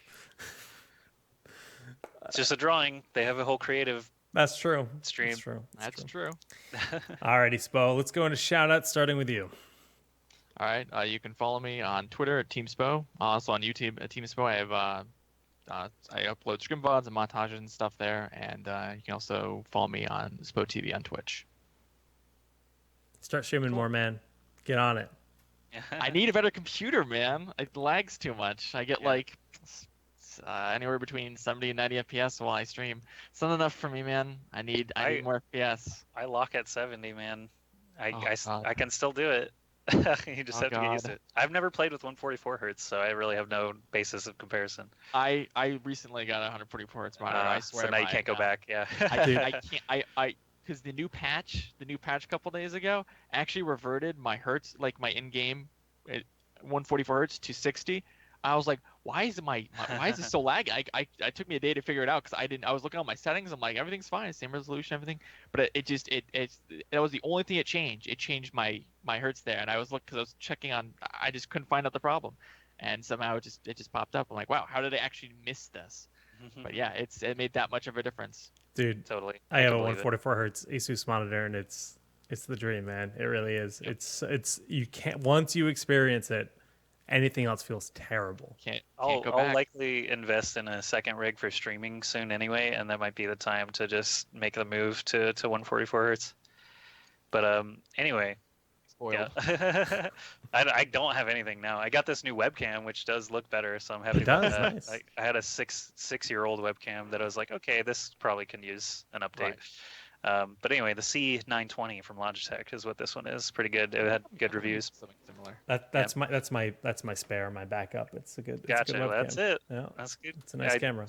Luckily, PC Gamer had done a review of all webcams like a week before I went looking, so it was an easy decision. But anyway, you can find all my stuff on Ask Joshi on Twitter, Twitch, and YouTube. I'm streaming every night again and doing competitive mode, stuff like that. I played for like 8 hours yesterday. Competitive mode is awesome, and I also giving away a Overwatch branded Razer headset still. Nice. That giveaway will end this week, so this is last chance basically for you guys to enter. Just go to twitter.com/askjoshi, and it's the pinned tweet on there if you want a chance to try and win that guy. And that's about it. Just Twitch and YouTube making stuff every day, trying to make a go of it. Now, do they only have one Overwatch headset, or do they have multiple? They have. So here for available for purchase, I believe is only this orange one. They did a promo with Taco Bell. The promo with Taco Bell, I believe, was limited edition of another Razer headset where they had little they had Winston or Tracer Oh, yeah, or like that's Soldier Damn. or Yeah. Reaper. So it was like a really, really cool prize. If they don't end up making those in the future, that's like a damn cool exclusive. But so far, I think for purchase, it's only the big orange monster. But the ear cups are enormous They on it. look They feel really comfortable. good. They are way more comfortable than this. But my mic quality is much better on this one. I found Yeah. that I needed to like mic boost on the other one, and that's not great for shows and casting. But Yeah. it is a good headset. It's still very, very quality headset. It's hard to Um, find good headsets with good mic quality on them Right. as well. Most It's of them just really hard. yeah. This one is a Microsoft Live Chat. It's only $25 on Amazon now. I've been using it for 6 years, literally the whole way through. I've had like Creative Sound Blaster and Razer and all sorts of other stuff. But if you just want the headset, this is Live Chat is a good way to go. Interesting. But yeah. All right, that's it for me. I'm casting this weekend, King of the Watch tomorrow, and the plays on Saturday. Very cool. Very cool. For me, big shout out to Asus Republic of Gamers for just basically supporting me and enabling me to have a godlike computer, because I'm now able to run the game at max settings basically for cast. I just did all my testing for just preparing for Overwatch tournament broadcasts, because I'm going to be doing them. The scope of things right now, it's looking like at one point this summer I could be casting 4 to 5 days a week, which could be crazy, but I've built pretty much a whole production setup to do as much of that as humanly possible, and I'm getting pretty darn close to announcing my own Overwatch tournament series, which is right around the corner. It's going to be a lot of fun. There is a chance that I cast Go 4 on Saturday. It's the first NA Go 4, but I still need final confirmation that there will be broadcasts for that. In the event that they do enable broadcasters to be part of the event, I will very much be on board for that. But actually, the Go 4 monthly, Joshy and I are casting that. That's not going to be until July, but Joshy and I will definitely be casting the monthly event for Go 4, which is where the real prize is in. And that's what the Go 4 events are really designed to funnel everyone into. They're essentially qualifiers each month. So look forward to that. And of course, if you want to sign up for the Go 4 Overwatch event, just go to play.eslgaming.com/Overwatch and go to the North America section, and you can find the sign up. It's completely free to play, and it's all going to be sponsored by Thermal Take Esports. Of course, follow me on all the social networks, all the good stuff at SolidJakeGG. And a big shout out to you, Josh and Spo, for being here with me every week. It's a great discussion today. It really was. Yeah, It's good a lot times. of fun. Yeah. Alrighty, friends. Well, until next time, we'll see you later. Bye. Hi there.